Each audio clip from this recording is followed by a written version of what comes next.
On today's Locked On Senators, fresh off beating the Stanley Cup champs in a shootout, the Senators will head to Washington, beginning a back-to-back on the road against the Capitals. We'll have a full game day preview for that one, and we'll discuss some shocking trade rumors.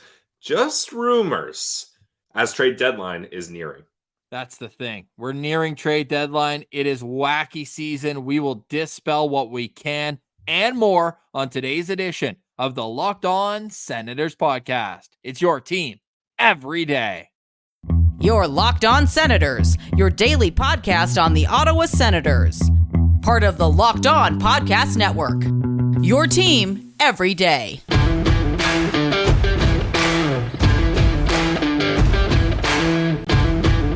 I'm Jake Sanderson, and you're listening to Locked On Senators podcast.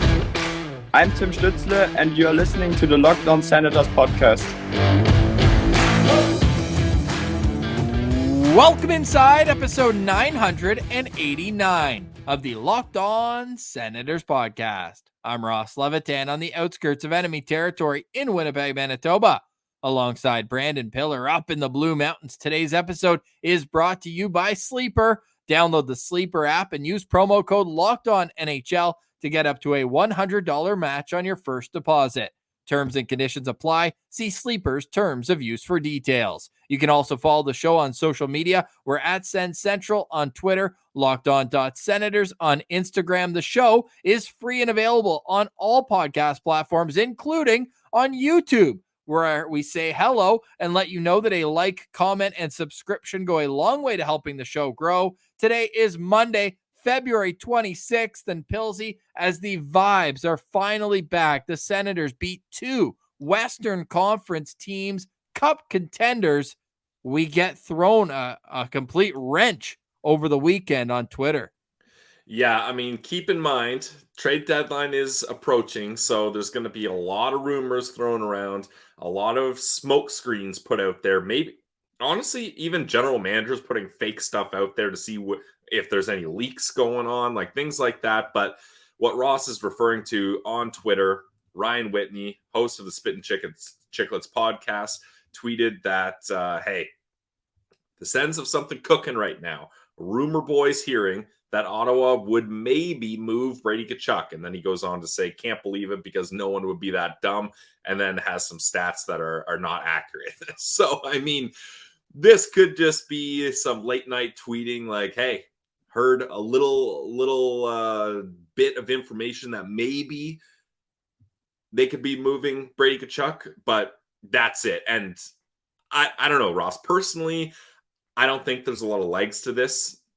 Obviously, it's a host of the #1 hockey podcast, so it's not nothing, but it would just be such a wild thing to do for Steve Staios' first kind of mark to put on this team to trade Brady Tkachuk. Like, I'm not even entertaining the idea. I'm not even thinking like, oh, what could they get in return? Who would be partners? No, I'm not even getting close to there. Basically, at least I'll speak for myself. This is a disavow. The Ottawa Senators are not going to trade their captain, Brady Tkachuk. Otherwise, you're just setting the clock back to zero, and this fan base is going through the same old suffering they had from the last regime, which would be the #1 thing I would want to avoid if I was the new ownership, new management here. So disavow. Brady Tkachuk is and will be an Ottawa Senator moving forward. I second all those notes. The only reason we have to talk about it is we wouldn't be Locked On Senators if we weren't bringing to the table what's being discussed about the Senators. And because of the magnitude and the popularity of the Spittin Chiclets podcast, they retweet that, and all of a sudden, every single fan base is making their best trade proposals, and Brady's on the market and this and that. Yeah. And I just think it would be such a backwards move. And even if Ottawa were to get a decent return, then you're still spending the next decade looking for a Brady Tkachuk, looking for a leader.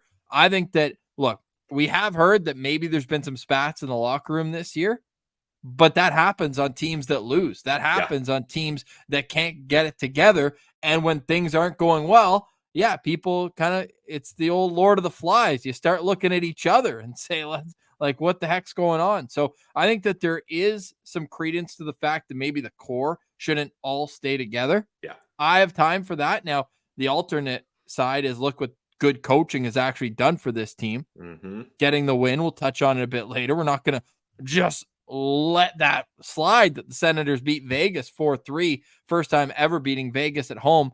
But it would be a shocking piece of news to get if they were to, like, Stützle, Sanderson, Tkachuk.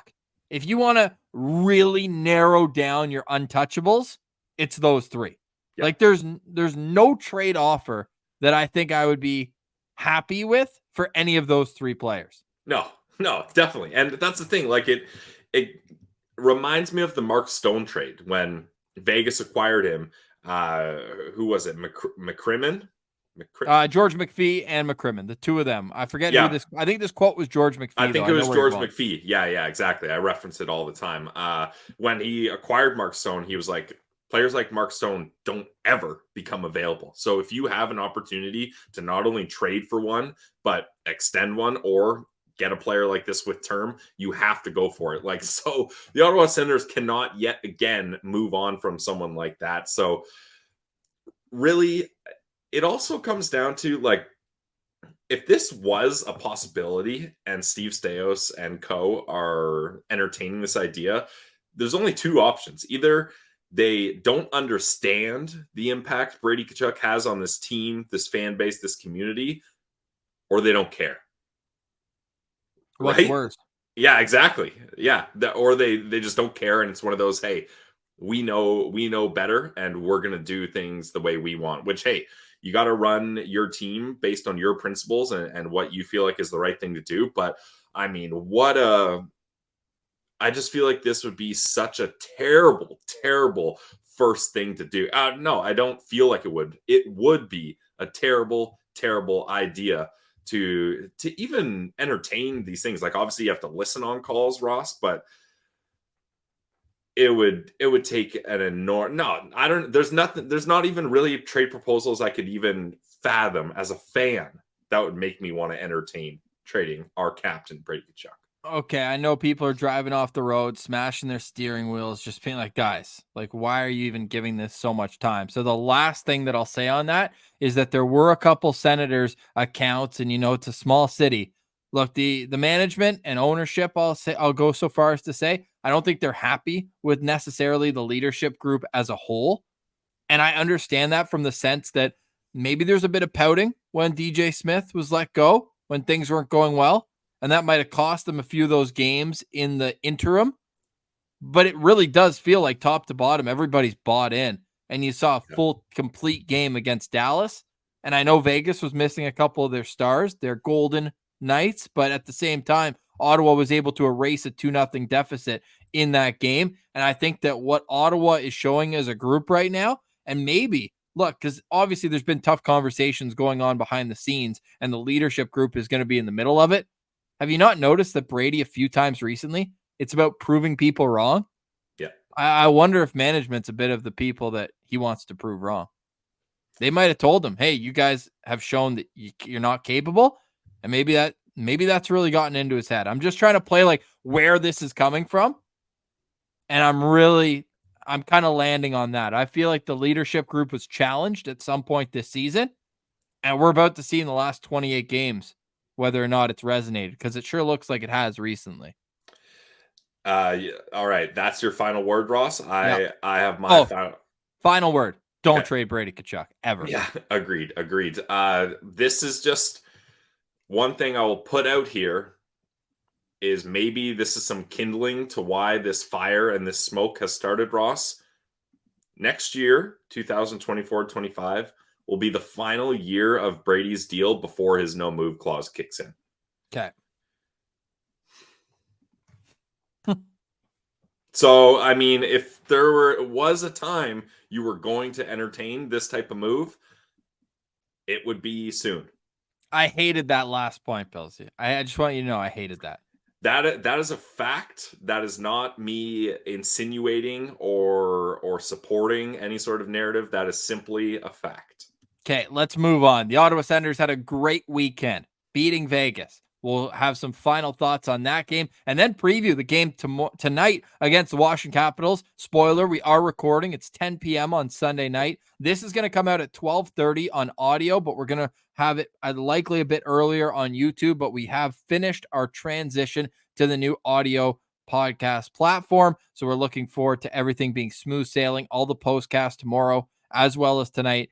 Back-to-back situation in Nashville on Tuesday. That's all going to be available as things were before Saturday. So let's get to that right now. This is Locked On Senators, your team every day. Today's episode is brought to you by our friends over at Camino Consulting.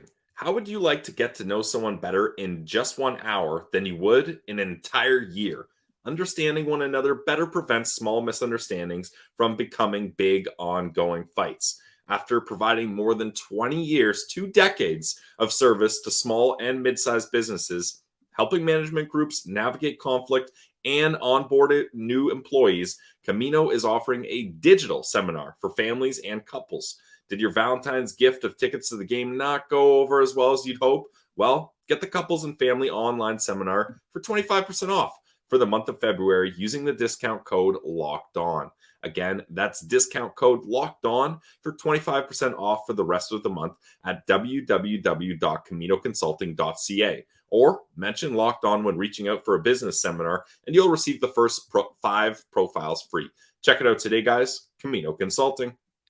Today's episode is also brought to you by our good friends at Shawarma Palace. You know how much we love Shawarma Palace. It's the spot to go in Ottawa when you're hungry and you want to be fuel-filled. I'm talking about big portions with delicious, fresh ingredients. Shawarma Palace has been the go-to place for shawarma in Ottawa since 1997. It started with one little store on Rideau Street, and now they're taking over the shawarma game because of their customer service, because of their delicious product. You can find them at any of their 7 locations across Ottawa. You can also order them exclusively on Uber Eats. So go check out their Sens Game Day special and a whole lot more.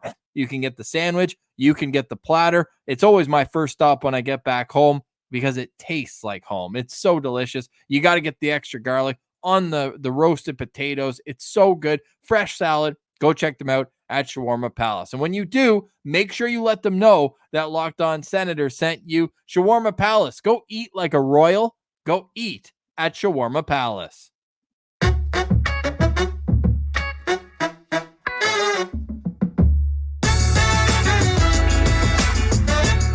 All right, Pilsy, it's game day. The Ottawa Senators taking on the Washington Capitals tonight on Capitol Hill. It's always fun when these two teams meet, especially the first time this season when the Ottawa Senators laid an absolute beating in the third home game of the season. 6-1 was the final score. Now things have changed a bit since then. Washington comes in 26-21-9. Ottawa 25-27-3. It's a 7:00 puck drop. Again, the Senators on the road this season, not great. 8-14-1.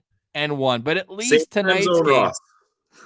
tonight's game is Eastern time zone. Yes. Tomorrow we'll deal with that problem when they take on Nashville. Washington's been a bit of an up and down season. They sit 4th in the wild card race.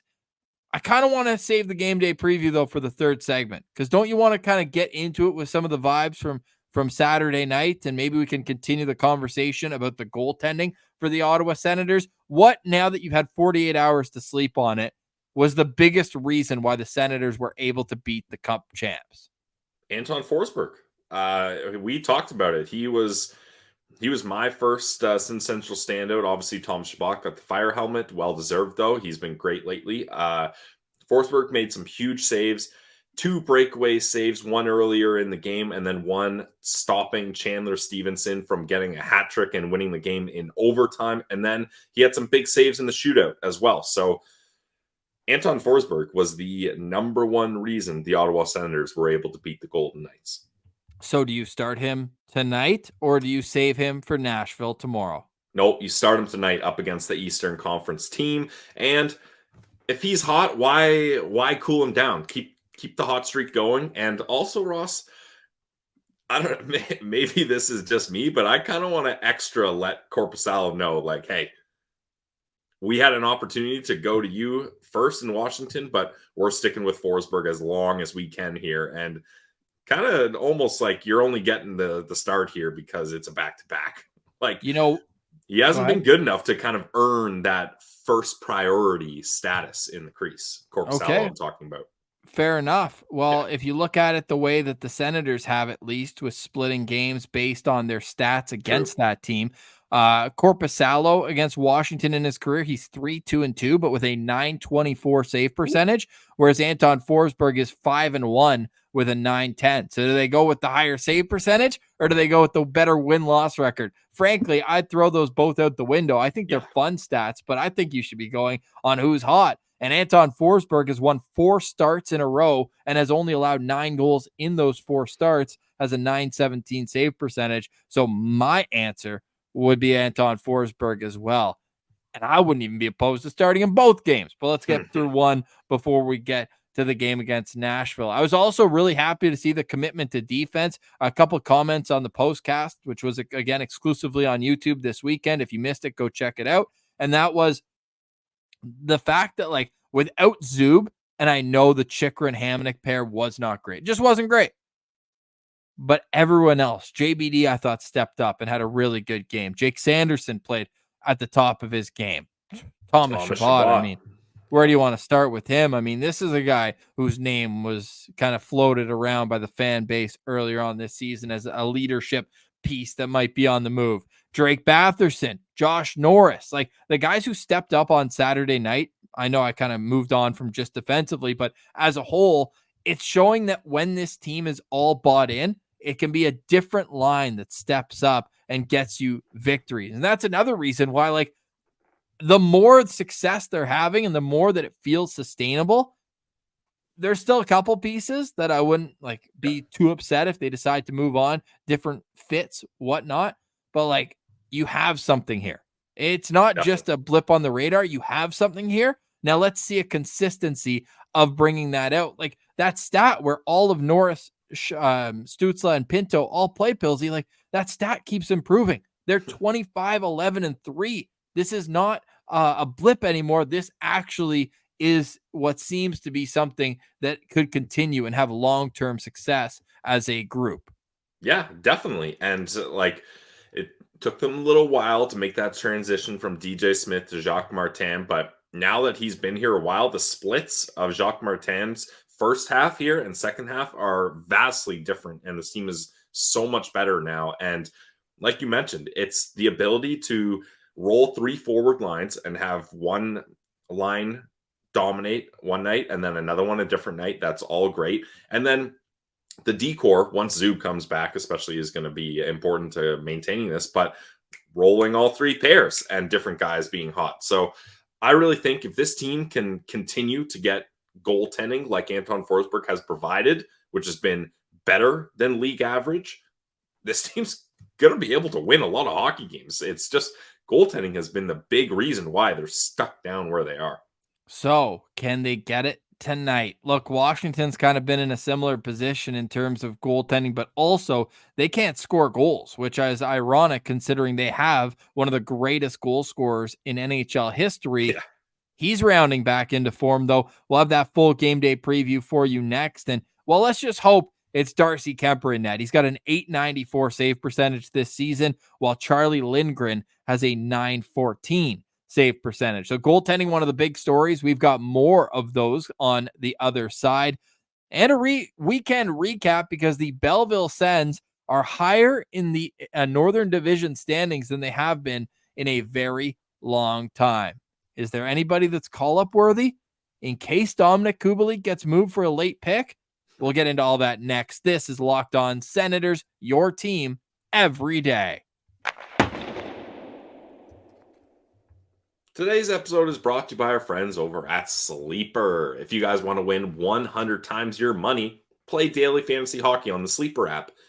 To have a chance at winning big, you got to try playing, and the best place to play is Sleeper, the official daily fantasy app of the Locked On NHL Network. Sleeper is our top choice for daily fantasy sports, especially when it comes to hockey. With Sleeper, you can win 100 times your cash in daily fantasy hockey contests. What I love about the Sleeper app is the group chat function. You can let your buddies know you got a big week, talk some smack, and time is money these days, so entries can be made in less than 1 minute. You're coming home late from work, trying to pick up dinner along the way, not much time before puck drop. Don't worry, with Sleeper app, you can get your entries made in less than a minute. You got studs like Brady, Claude Giroux, Jake Sanderson, Drake Batherson, Timmy. All these guys, pick some stars and choose stats like goals, assists, saves, plus, minus, and more. You heard me, Sens fans. 100 times payouts on Sleeper. So start paying attention and get your picks right so you could win big. Use promo code LOCKEDONNHL and you'll get up to a $100 match on your first deposit. Terms and conditions apply. That's Locked On NHL. See Sleeper's terms of use for details. Check it out today, guys. Sleeper.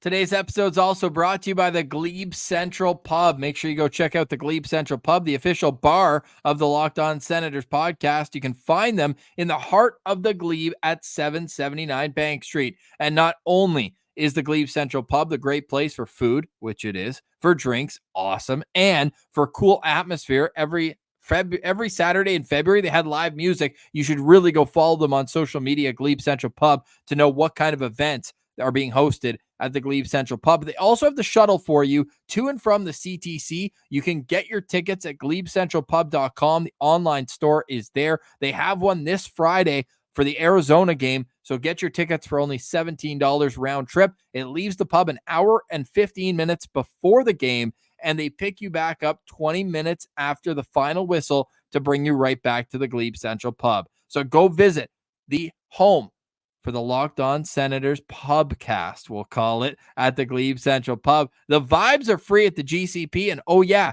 make sure you let them know that Locked On Senators sent you.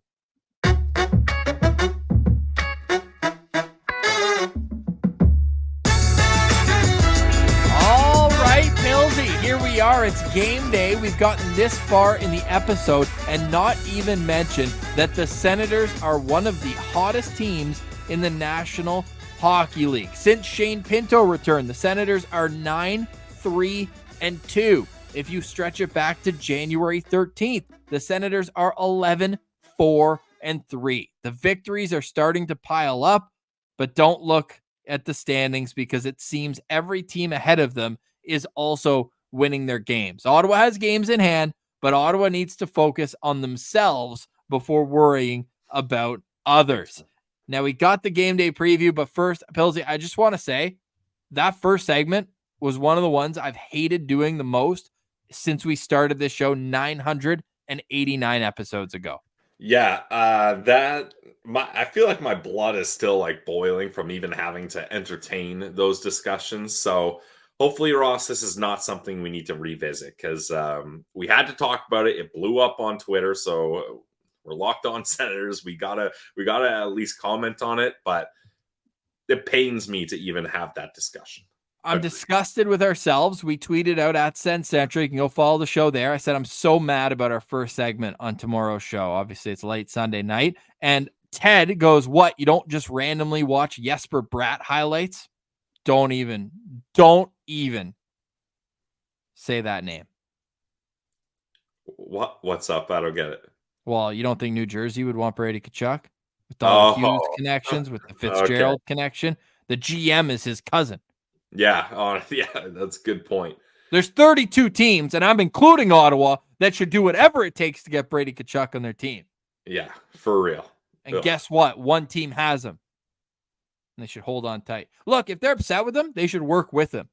Because he seems like a pretty affable character. Seems like a good guy. Seems like the kind of guy who wants to win, wants to do well. Anyways, I'm confused. I'm very confused and upset. You know what would shut the haters up? Or hopefully shut these all up? A nice 2-goal Brady Tkachuk performance tonight.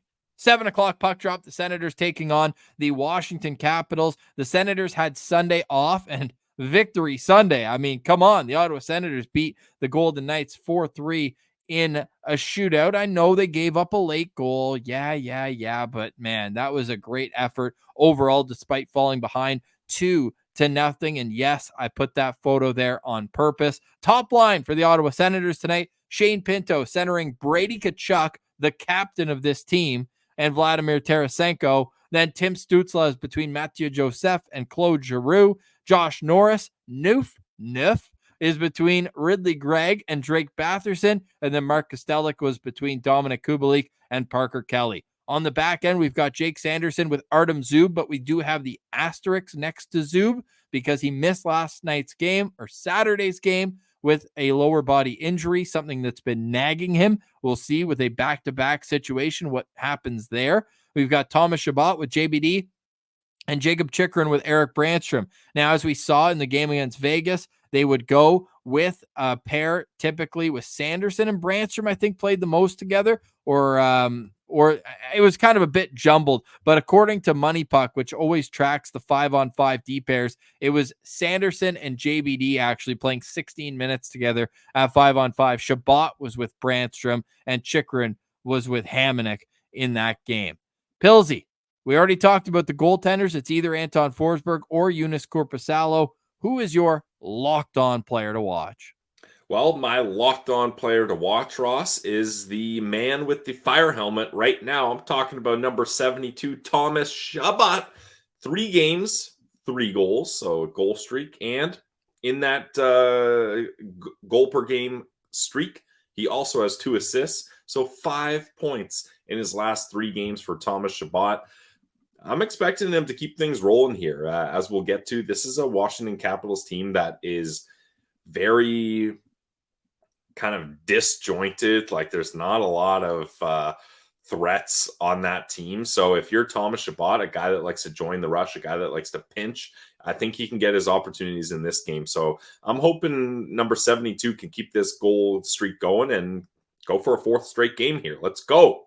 That'd be awesome. Pucks on net for 72, and it would be the type of game. He actually got one of his serious injury last year was against Washington. Remember, he got crunched by Tom Wilson behind the net. Yeah. So that's maybe the last time he played in this arena. So maybe kind of, get some of those demons out of him and go out there and have a good performance. I love that. There's plenty of ways I could go with this. Look, the whole decor, especially if Artem Zub's out, they need to all step up and take on more responsibility. Chychrun, I need a bounce back game from him. He was flat out not good against Vegas, but I'm going with Brady Tkachuk, going with the captain. He only has 1 goal in 12 games against Washington in his career. What?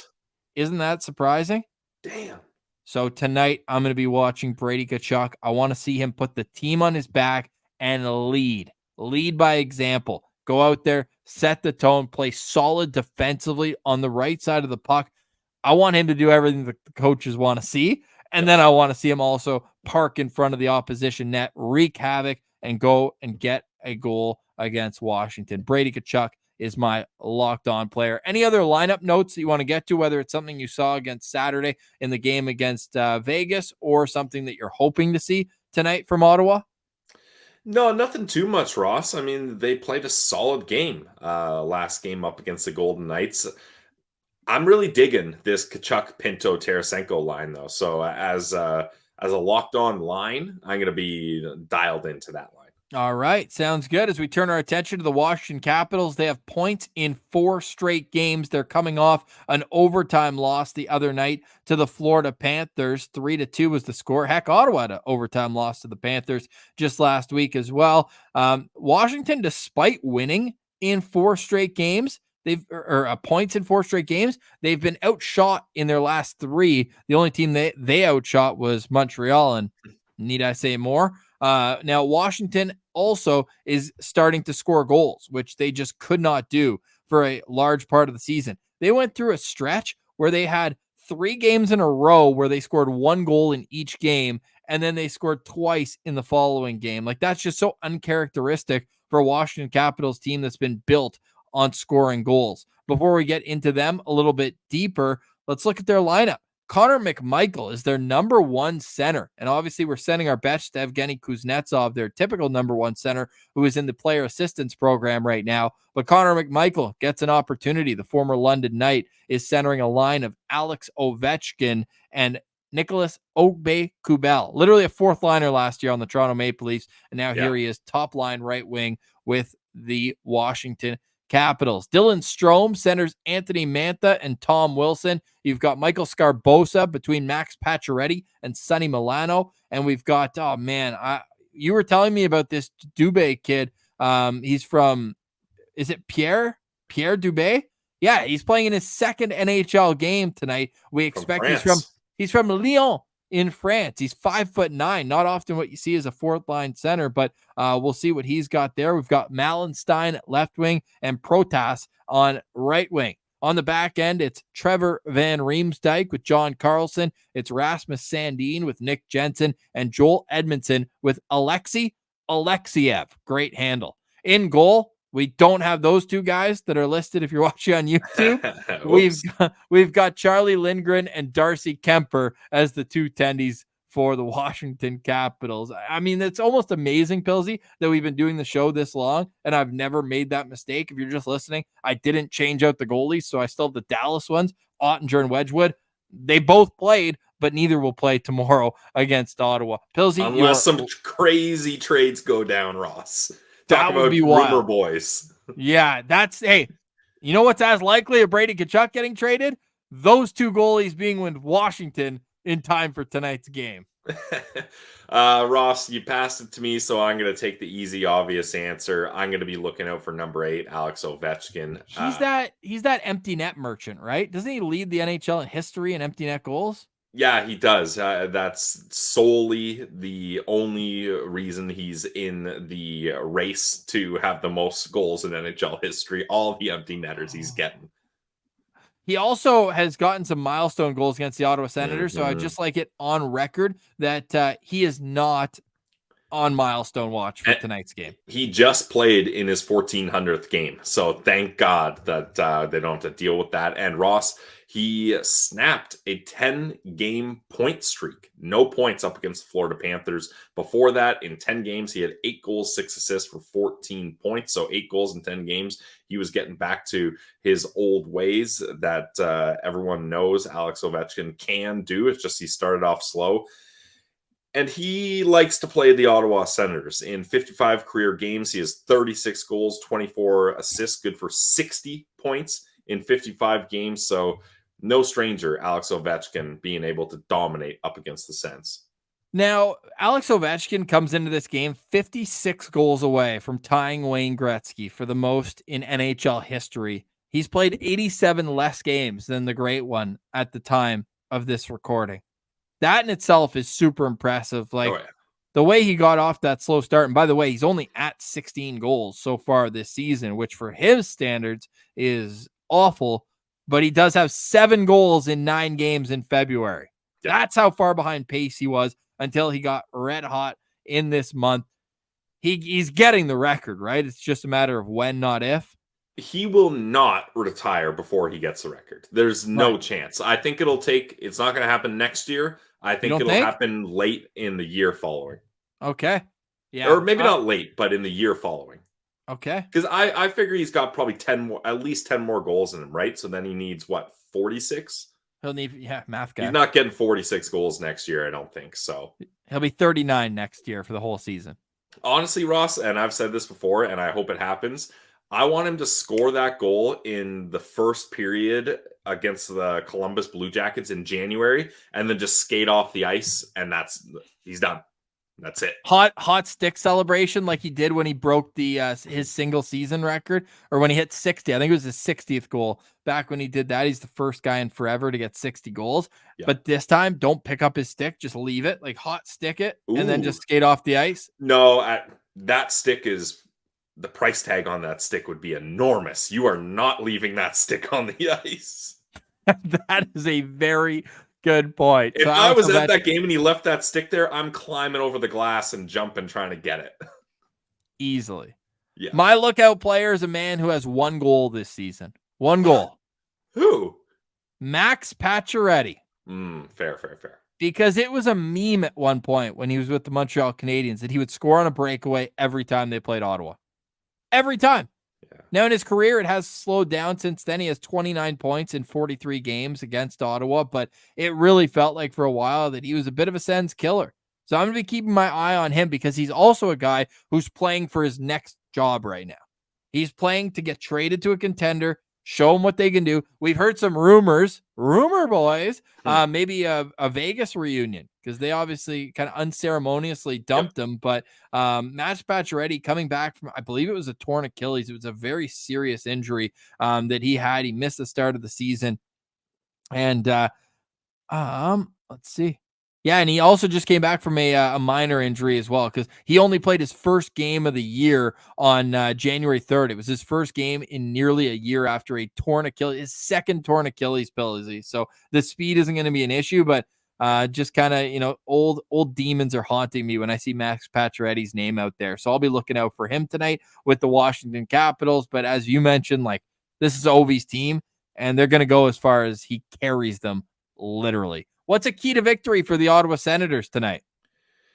Don't let Ovi score on the power play. I feel like I recycle this one every time, but it remains true.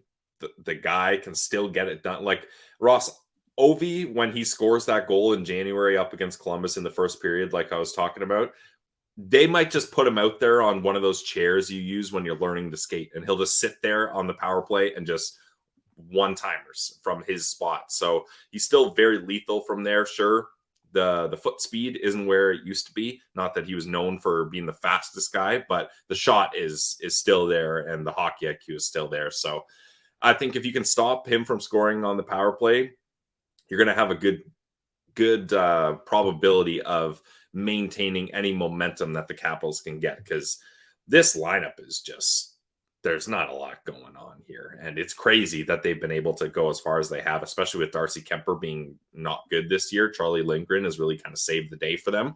But I was looking at their cap friendly, and this is more big picture, I guess. But I think the Washington Capitals might be one of the teams in the worst position moving forward, because they have not a lot of prospects, not a lot of draft picks. Anyone they do have on their team is either old or kind of like breaking down. And their only point of their existence right now is to get Alex Ovechkin to the goal record. So they're not going to do a full rebuild because they want guys there with them to help them. But they're also not really a contender. So right now is a weird time to be a Washington Capitals fan. Right now is time where they can just go and watch the 2018 Stanley Cup highlights, though. Like they got their cup, and now it's time to do right by a guy who's really definitely carried this franchise. Absolutely. So credit to them. And also I want to give some credit to potentially a guest this week on Locked On Senators. Shout out to Abby Murphy with the University of Minnesota's women's team. We've been in touch with her. And likely Wednesday, we're working on it. She went full Ridley Gregg. And I absolutely loved it. She did it as well in a rivalry game. She plays for Minnesota, taking on Minnesota Duluth. Like, we got to get her on PWHL Ottawa. That is just all-time class. And did you see, there's a photo, because there's a woman who comes in, attack is maybe a strong word. It wasn't vicious. No, but what she did, the woman started, she went at her a bit. Yep. There was a look, there's an angle where you can see Abby's face, and she is just the biggest grin. Oh, yeah. She tells her, all right, come on, let's go. I love it. That's all time. Abby Murphy, you just made 2 new fans on this show, and I think a lot of Sens fans just loved it. And shout out to the University of Minnesota athletic department saying, don't show this to the Maple Leafs. That's all time move over the weekend. And Ross, to add emphasis to that, yes, it's a rivalry game, but watch the whole play. The play is such a nice play. It's like a sauce pass that she knocks down, and then she speeds past the defender to get a breakaway. And Abby Murphy she's not like the Ridley Gregg of her team. She is an absolute star, and she pulls that off. Smoothla. Yeah, unreal. Exactly. So that is just extra oomph to that Ridley Gregg clap bomb into the empty net. I was looking up PWHL draft rankings. I think she's got one more year of school left after this one, but keep an eye on. Really? I thought it was her fourth year. I guess she could do 5, right? Red shirt. Yeah. I think she's going back for one more. I quickly, my final thoughts is shout out to Angus Crookshank, shout out to the Belleville Senators. Dude, they're all the way up at third place in the North Division. They were 5th when we recorded on Friday. So big weekend for the boys. They got a shootout win, and then they got a regulation time win on Saturday. I watched the full game on Friday. They tied it up late. Sick tip from Zach McEwen, AHL star Zach McEwen. Rourke Chartier was unreal in that game too. And I mean, Crooker hitting the 20-goal plateau, man. Like, for a guy who was a late pick and dealt with that stupid knee injury that took him out for the whole year, like, stick taps are in order for that man, and I love to see it. Yeah, and Ross, in true Senators fashion, when Marcia and I are the two people representing us, we went to the game, they lost. The Belleville Senators are 3-0 since then. So maybe you blessed them. It was just a delayed start. True. Yeah, short-term pain for long-term gain. Love it. Ross, my final thought for this episode is, did you see the hypothetical trade that NHL Network put up for Vladimir Tarasenko? I feel like we should dip our toes into this. With Vegas? Yes. You know what I would do to Vegas if they called me and asking for a piece to help them? You need a first-round pick. Whatever you're going to give me, you're going to add a first-round pick to it, and then we can discuss. Yeah. I would not be trading with them. And based on how mad Michael Andlauer was in that interview right after, I don't think he will be. But go on. Definitely double check that no move clause for Vladimir Tarasenko before you get on the phone. But this is the type of deal I think you're looking for if you're going to trade Vladimir Tarasenko. Again, this is a hypothetical trade. Let's not get too crazy here. But this is the most realistic hypothetical trade we've discussed this whole show. Yes, exactly. So the Golden Knights would acquire Tarasenko. The Sens would get a 2024 second-round pick and Brendan Brisson. But this is with 50% retained of Tarasenko's contract. So you're getting a blue-chip prospect in Brisson, who I've got high hopes for. I do too, but it's also worth noting, like, he's not that much of a kid anymore. He'll be 23 in October. So, like, he would be a guy who you'd expect to be an NHLer at the start of next year. For me, Ross, that's an advantage, actually, because you'd be looking to replace Vladimir Tarasenko. A second-round pick and you're retaining 50%. That's the type of deal you would look for if you're the Ottawa Senators, in my opinion. Not saying that's what I want, but that's you're in the ballpark there for sure. Yeah, I agree. And Brendan Brisson, 12 goals, 26 points in 41 AHL games, not having the best year, honestly, but he is in the NHL. You saw him on Saturday playing against Ottawa, had a huge hit on Tim Stützle by the boards. He's got 1 goal, 4 points in 9 NHL games this year, and his dad is a super agent and happens to represent Claude Giroux, just as a little aside. But again, I'm not dealing with Vegas. I'm just not doing it. That's just me personally, and I'm Fair. someone who holds grudges, and I think that's the way to attack it. Staios calls him back and says, "Hey, I just spoke with Mr. Andlauer, and he says that whatever you're offering, add a first-round pick, and then we'll start the negotiation." A 2026 first-round pick. Yeah, exactly. So, no, I like that final thought. It's good. It's rumor season. The trade deadline is March 8th. We're here. Jacob Chychrun's the one name that we're going to have to discuss a lot the next 2 weeks, because let's just say I've changed my stance a little bit on Jacob Chychrun. Especially, Ross, like that overtime was some of the worst decision-making I've ever seen multiple times. Yeah, it's tough. And in regulation wasn't much better. That was a trade where they retained 50% of Tarasenko's salary. Imagine the haul they could get if they're willing to eat 50% of Chychrun. Whew. So that's $2.3 million would be the cap this year and next. That's not a big deal for probably the increase you'd get. Now Ottawa they don't have any retained. They do already have a retained salary spot this year, the Matt Murray one, Pilsy. So they have 2 slots available. So if they do Chychrun, they could also do Tarasenko, but then they couldn't do Kubalik. So lots to discuss. We got a week and a half, Pilsy. Rumor season is here. We will have lots of content leading up to the trade deadline, a live show on deadline day, and a whole lot more. That's Brandon Piller. I'm Ross Levitan. We'll see you in the postcast tonight. This has been another edition of the Locked On Senators podcast, your team every day.